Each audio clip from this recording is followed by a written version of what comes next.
উপরে দাইমি আমল নেই না জানো মাকরু হইব আর মাকরুর উপরে যদি আপনি আমল করিলেন মকরুয়ে তাহরিমের একটা এক পর্যায়ে হারামের কিনারা লই লিছে ঠিক হারামের উপরে আমল করেন না জানা মাত বুঝাইতে পারছি না আমার কথা অন্য শেষ করে যতক্ষণ চাব তো সংক্ষেপে শেষ করি মহিলাগুলোর লাগি ফরজ হইল পাওয়ার তোলা তো পাওয়ার পাতা তো নে মাথা পর্যন্ত দয়া করি ওখানটা রুচে কইল মাথা তো নে পা পর্যন্ত আত গুড়া ফাও গুড়া মুখ গুড়া নিতান্ত প্রয়োজনের তাগিদে প্রয়োজনে আতর সবজি পর্যন্ত প্রয়োজনে ঘন্টা পর্যন্ত প্রয়োজনে মুখমন্ডল খোলার সুযোগ ইসলামে দিছে ঠিক মাত্র দিতে পারছি না প্রয়োজনে আতর সবজি পাওয়ার ঘন্টার নিচ মুখমন্ডল কুলিয়া রাখার সুযোগ ইসলামে দিছে বিনা প্রয়োজনে নাই মার্কেট করার লাগি নাই কালের ভাই দুলাভাই আইসন হেন্দ্রে দেখাইয়া ফুর্তি করার লাগি নাই দামান কন্যার লোকে ভর্তি করিয়া মেহেন্দি বাখার লাগি না নিতান্ত প্রয়োজন কিতা ফাস্টফুড অফিসে গেছেন সিগনেচার করা লাগে আতর সবজি পর্যন্ত খোলা লাগে সিগনেচার করছেন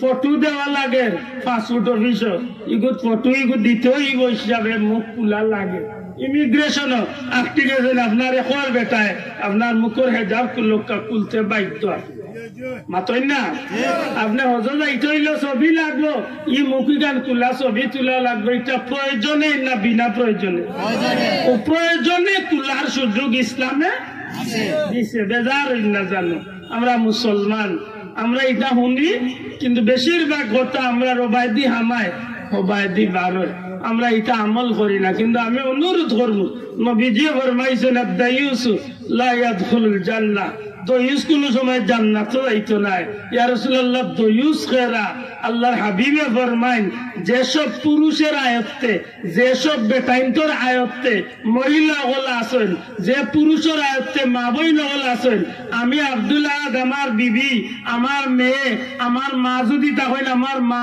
আমার বোন যদি তখন আমার বোন অর্থাৎ আমি যারা রেখা ভাই আমি যারা লালন পালন করি আমি যারা বরণ পোষণ করি আমার কমান্ডে যে গড় চলে ই গড়ল লাগি প্রেসিডেন্ট হইলাম আমি ঠিক আপনার গড়ল দি আপনি এই গড়ের প্রেসিডেন্ট দায়িত্ববান হইয়া থাকেন আপনার গড়ের সমস্ত মহিলাগুলোরে আপনার গড়ের প্রত্যেক নারীগুলোরে পর্দার ভিতরে রাখা আপনার উপরে অপরিহার্য যদি আপনি বাবা হইয়া আপনি ভাই হইয়া আপনি স্বামী হইয়া যদি আপনার পরিবারের মহিলার যদি পর্দাত না রাখিয়া বেপর্দা অবাধে চলার সুযোগ করিয়া দেন নবীজি ফরমাইছেন কিয়ামতের দিন আপনারে আল্লাহ দয়ুস বানাইয়া দেয় আশা করি কথা বোঝা গেছে আমি আব্দুল্লাহ আমার গৌরে দি বাজারও ছাড়িয়া দিই বেপর্দা করি হাসরের দিন আমি দয়ুস হইয়া উঠি আমার বুড়িরে আমি দেই বাজারও ছাড়িয়া আমি দয়ুস হইয়া উঠবো দুঃখজনক হইল সত্য বিয়া শাদী দেখা যায় গেইটো দামান রিসিভ করার জনজন পড়ি নাই হাতে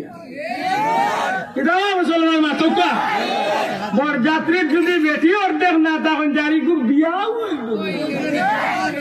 হ্যাঁ কথা জানি মুসলমানই আমরা মাতকা আমরা বিয়া শাদী করি না করাই না পাইলু তো ইসলাম বই না গুরু বিয়া আল্লাহর যাচ্ছা কি এগু বেটা বেটি মানুষ আনছি এগু বেটি আল্লাহর কালাম আপনি এগু বেটি মানুষ আনছি অসুবিধা কিন্তু আমরা বিয়া হয়েছে না আজকে গেলাম অলিমাত আমরা বেটি নিয়েছি না তো কি হয়েছে কি বিয়া হয়েছে না বিয়া হয়েছে না দামান রে খাঞ্চা নিয়ে আমরা বেঠাইতে দিছি নেরে ভাই আস্তা মরু টান্ড ইয়া খা চিগুর দেখা যায় এবারটা আল্লাহর 12 মাস খায় নিজের আছে আজ তার বিয়া দিন দেখা যায় জোয়ান জোয়ান বুড়িন জানিয়া না দিলে তার মুখে দিয়ে আমায় না বমির বাপ এখানে কি জাত মুসলমান মাতকা বাবা হাসা করে ঠিক না ঠিক না আর আপনি কি জাত বাপ আপনি কি জাত ভাই আপনি কি জাত অভিভাবক আজকে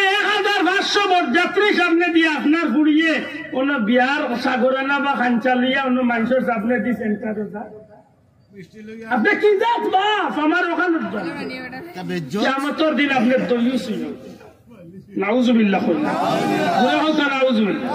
আমার ভাই এখন বন্ধু এখন 1 মিনিটের লাগে যদি আপনি আমি চিন্তা যাই যে নবীজির মা, নবীজির কলিজার টুকরা মেয়ে হযরতে খাতুনে জান্নাত মা ফাতেমা, হযরতে ফাতেমা নবীজির বিবি উম্মাতুল মুসলিমিন হযরতে আম্মা জান আয়েশা, উম্মাতুল মুসলিমিন হযরতে খাদিজাতুল কুবরা রাদিয়াল্লাহু তাআলা আনহা সহ নবী পরিবারের মহিলাগুলোর বাইরে যদি আমরা 1 মিনিটের লাগে চিন্তা করি, আল্লাহ তাআলারে এমনি এত মর্যাদা দিছেন না রে ভাই। হযরতে মা ফাতেমা উঠিয়া কইন হযরতে শেরে খুদা আলী রাদিয়াল্লাহু তাআলা নুরেন, আগে নবীজির প্রিয় সাহাবী, আগে নবীজির প্রিয় সাহাবী, আমি ফাতেমা আমার মন বলে আর বেশি দিন বাকি নাই, জমিন তনে আমি হয়তো বিদায় লইলাইমু। আল্লাহর হাবিব দুনিয়ায় তনে যাওয়ার বাদে মাত্র 6 মাস জিন্দা আসলাম মা ফাতেমা।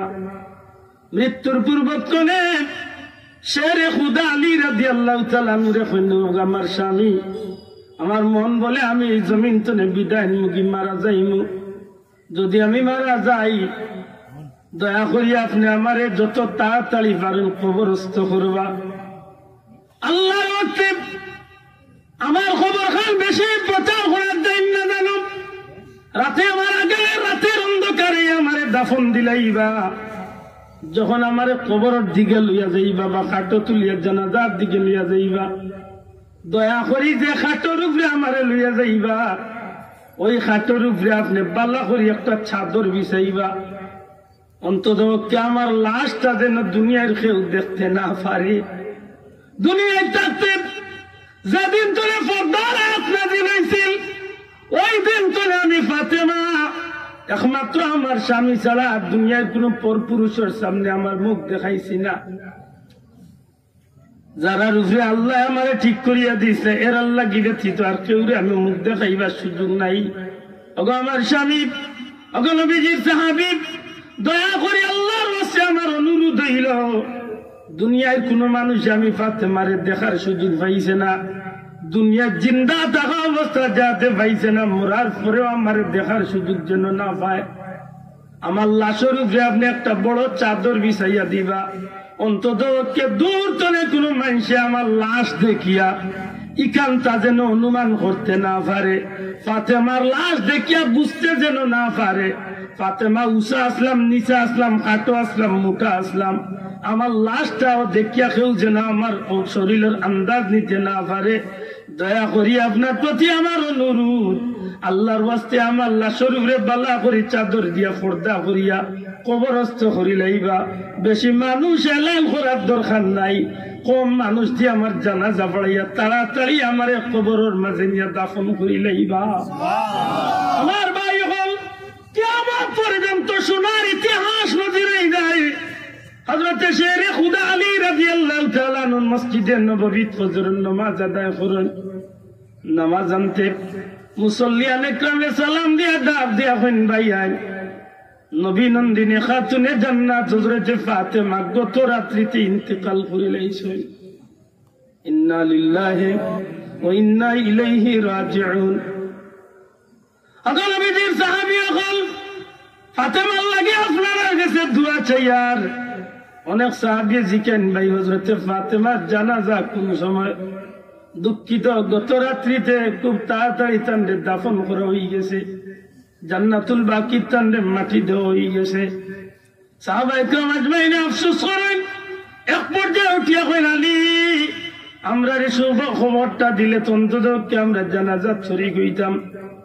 সব কথা কুলিয়া ভাঙ্গিয়া হওয়ার বাদে নবীজির সাহাবী হল কইন, আমরা জিয়ারত করতে যাইমু। ওই দিন জান্নাতুল বাকির মাঝে একাধারে 6টা মানুষের নতুন কবর দেওয়া হইছে। কোন কবরের মাঝে ফাতেমা কেউ জানেন না, কিন্তু যে সময় তারা গিয়া জিয়ারতের মাঝে খাড়া হইন, ওই সময় 6টা কবর থনে একটা বিশেষ কবর থনে মেশকে আম্বরের ঘ্রাণ বাসিয়া শুরু হয়েছে। মেশকে আম্বরের ঘ্রাণ বাওয়া শুরু হয়েছে। নবী সাহাবী হলার মাঝে আনা গুনা আলোচনা আরম্ভ হয়ে গেছে। আমরা মন বলে, আমরা মনে সাক্ষী দে যে আল্লাহর বান্দি দুনিয়ায় থাকতেও তাই নিজের হেফাজত করিয়া রইছেন, মৌতর বাদে কবরে যাওয়া পর্যন্ত যে হেফাজতের দায়িত্বে আল্লাহর হুকুমে আসলা। এই আল্লাহর বান্দি খাতুনে জান্নাত মা ফাতেমার কবর তো নেই মেশকে আম্বর ঘ্রাণ আইতে আছে। কিয়ামতের ময়দান আর কোন মানুষের লাগি নাই রে ভাই, একমাত্র আল্লাহর এক বান্দি, একমাত্র আল্লাহর এক বান্দির লাগি সমস্ত ময়দানে মাসের সমস্ত আসরের ময়দানের মানুষ আল্লাহ অর্ডার করবা এক সময়। এই আসরের ময়দান বাসিন্দা হল মুহূর্ত লাগি কিছু সময় কুল লাগি মাথাটারে নিচু করো, নিজের মাথাটারে নিচু করো। আসরের ময়দান মাথাটারে মাথা কল্লাটারে তুলে দি দেও। কি কারণে জানো নি? দুনিয়ার জমিল খাতুনে জান্নাত ফাতেমা আমি আল্লাহর ফরজ বিধান পর্দারে মানিয়া চলতে গিয়া নিজের জীবনটারে এমন ভাবে আল্লাহর হুকুমের ভিতরে চালাইয়া আইছেন, কবর পর্যন্ত পর্দার বিধান সঠিক ভাবে মানিয়া চলিয়া আইছেন। এই আল্লাহর হুকুম পালন করার কারণে আজকে ময়দানে মানুষের কোটি কোটি মানুষের সামনে আমার বান্দির ইজ্জতে আমি সমস্ত ময়দানের বাসিন্দা গুলোর চক্ষুরে নিচে দিয়া রাখবার হুকুম দিলাম। আমার বান্দি আজকে আমি আল্লাহ আমার জিম্মাদারিতে পর্দার সহিত আমার বান্দিরে আমি জান্নাত পৌঁছাই দিব। বিশ্বাস রাখুন জানে এই জমিন যে মানুষ আল্লাহরে আল্লাহ বলিয়া বিশ্বাস করি, আল্লাহর বিধানটা জীবনের সঙ্গী বানায়, একটা তার লাগি এনাম ইয়া থাকি যায়।